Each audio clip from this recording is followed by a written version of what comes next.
அனைவருக்கும் வணக்கம். இது கதைக்கான நேரம். என் தவறான எண்ணங்கள். ஸ்னேகா, என்ன சொல்றதுனே தெரியல. இதை பத்தி பேசக்கூடாதுன்னு நினைத்தேன்.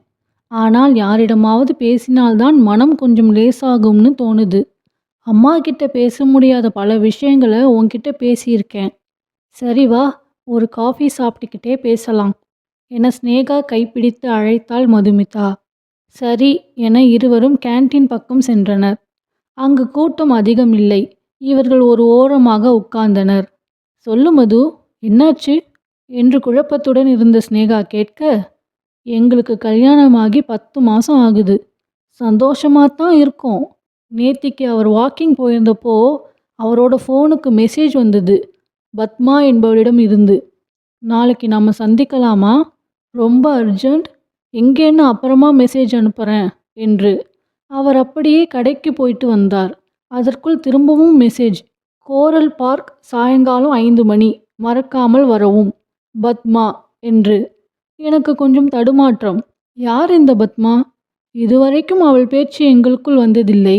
எனக்கு தெரிஞ்சு அவரோட சொந்தக்காரங்க கூட இந்த பேரிலே யாரும் இல்லை. அவர் ஆஃபீஸ்லேயும் யாரும் இல்லை. அப்புறம் யார் இது? பார்க்கில் போய் பேசுகிற அளவிற்கு யார் அவ்வளோ க்ளோஸ்? எனக்கு புரியல ஸ்னேகா. அவர் மேலே சந்தேகம்லாம் இல்லை. இருந்தாலும் மனசுக்குள்ள ஒரு திக் திக், சின்ன நெருடல். நீ என்ன சொல்கிற ஸ்னேகா? தெளிவில்லாமல் பேசிய அவள் கண்களை கவனித்தாள் ஸ்னேகா. அவள் கண்ணில் சந்தேகமும் இருந்தது, பயமும் இருந்தது. என கன்னத்தில் கை வைத்து சற்று யோசித்தாள் ஸ்னேகா. பின்பு நிதானமாக, ஏய் மது, உன் மனசில் கை வைத்து சொல்லு. உனக்கு உன் ஹஸ்பண்ட் மேலே சந்தேகமா? முதல்ல அதை சொல்லு என்று தோழி கேட்க, அப்படியெல்லாம் இல்லை, ஆனால் என இழுத்தாள் மதுமிதா.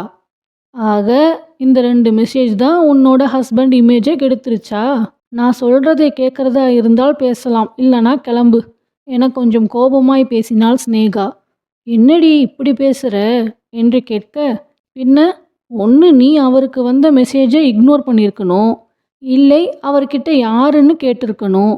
அதை விட்டுட்டு இப்படி என்கிட்ட வந்து பேசுகிற பாரு. ஓடி, இது மாதிரி வேறு யார்கிட்டையும் சொல்லலையே. பார்த்து, அந்தரங்கம் ரொம்ப புனிதமானது. முதல்ல நீ அதை புரிஞ்சுக்கோ. மேலும் தொடர்ந்தாள், உன் ஹஸ்பண்ட் கிட்ட போயிட்டு யார் இந்த பத்மான்னு கேளு. உன் மனசில் இருக்க சந்தேகத்தை சரி பண்ணிக்கோ. அப்போதான் நீ வாழ்கிற வாழ்க்கைக்கு அர்த்தம் இருக்கும். உனக்கு பயம் இருக்கு, அதோட நீ இங்கே இருக்கிறது சரியில்லை. கிளம்பு, லீவு சொல்லிட்டு போ. கண்ணுக்கு நேராக பேசு அவர்கிட்ட.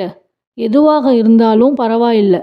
மனசில் வச்சுட்டு இப்படி புழுங்காத என்று தெளிவாகவும் கோபமாகவும் பேசிய ஸ்னேகாவை பார்க்க சற்று தயங்கினாள் மதுமிதா. இவர்கள் பேசி முடிக்கும் முன் மதுமிதா கணவரிடமிருந்து ஃபோன் வந்தது. மது டார்லிங், சாப்பிட்டியா? இன்னைக்கு கொஞ்சம் பெர்மிஷன் போட்டுட்டு என்னோட நீ வரணுமா?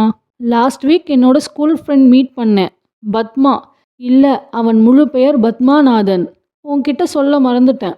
அவனோட அம்மாவை ஹாஸ்பிட்டலில் சேர்த்துக்கிறான். கொஞ்சம் ஃபைனான்ஸ் ப்ராப்ளம், ஹெல்ப் பண்ணுறியான்னு கேட்டான். நானும் பண்ணுறேன்னு சொல்லியிருக்கேன். நீ கூட இருந்தால் நல்லா இருக்கும். 4 மணிக்கு ரெடியாயிரு. நாம் கோரல் பார்க் போகணும், ஓகே? என்ன பேசுவது என்றறியாமல் சிலையானாள் மதுமிதா. என்ன மது? ஹலோ? 4 மணிக்கு வரேங்க, வைக்கிறேன் என்று வைத்தவள் தன் கணவர் பேசியதை ஸ்னேகாவிடம் கூற, இப்போ மனசு தெளிவாச்சா என்றாள். ச்சே, எப்படி இப்படி சந்தேகப்பட்டேன். ஒரே அசிங்கமாகவும் வெக்கமாகவும் இருக்கு என்று மதுமிதா கூற, இதை பற்றி என்கிட்ட பேசியதுதான் தப்பு. அதற்கு பதிலாக யார் அந்த பத்மா, மெசேஜ் பண்ணியிருக்காங்க அப்படின்னு அவர்கிட்ட கேட்டிருந்தால் பதில் நேற்றே கிடைத்திருக்கும் என்றாள் ஸ்னேகா. ஆமாம், மனசில் இருப்பதை பேசாமல் தான் பல சமயங்களில் வாழ்க்கையை இழக்கிறோம். தேங்க்ஸ் ஸ்னேகா, நீ எவ்வளவு தெளிவா இருக்க. வேறு யாராவது உன் இடத்தில் இருந்திருந்தா என்னை மேலே உசுப்பேத்தி என் லைஃபே ஸ்பாயில் ஆகியிருக்கும். அவர் கால் கூட அட்டன் பண்ணியிருக்க மாட்டேன் என மதுமிதா பேசியது அவளின் தவறை புரிந்து கொண்டாள் என்பதை உணர்த்தியது ஸ்னேகாவிற்கு. பின்னர் தன் டேபிளுக்கு வந்த மதுமிதா பர்மிஷன் கேட்டு 4 மணிக்கு தயாராய் இருந்தாள். சிறிது நேரம் கழித்து கணவர் வந்ததும் அவனை நோக்கி முகம் மலர புன்னகைத்தாள். அவனும் புன்முறுவல் செய்தான்.